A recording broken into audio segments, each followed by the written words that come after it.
ఈ దినం దేవుని వాక్కు యెహోషువ గ్రంథము 23వ అధ్యాయము 8వ వచనము. మీ దేవుడైన యెహోవాను హత్తుకొని ఉండవలెను. మనము దేవునిని హత్తుకొని ఉండాలని ఆశపడుతున్నాడు. ఆయనతో నిత్యము సహవాసము చేయాలని, మన పూర్ణ మనస్సుతో పూర్ణ ఆత్మతో ఆయనను స్తుతించాలని, ఆయన నుండి తొలగిపోకుండా ఆయనతో కలిసి ముందుకు కొనసాగాలని ఆయన ఆశపడుతున్నాడు.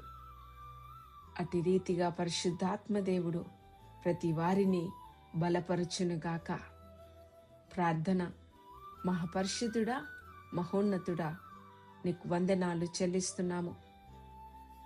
నీవు నీ వాక్కు సెలవిచ్చినట్లుగా ప్రతి వారును నిన్ను హత్తుకొని నీకిష్టులుగా జీవించుటకు, నీ మాట ప్రకారంగా జీవించుటకు, నీలో ఆనందిస్తూ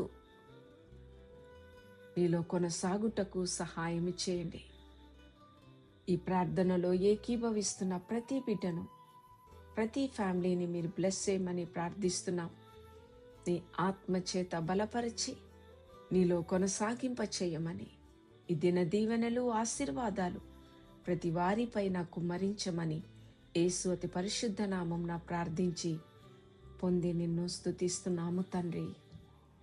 ఆమేన్.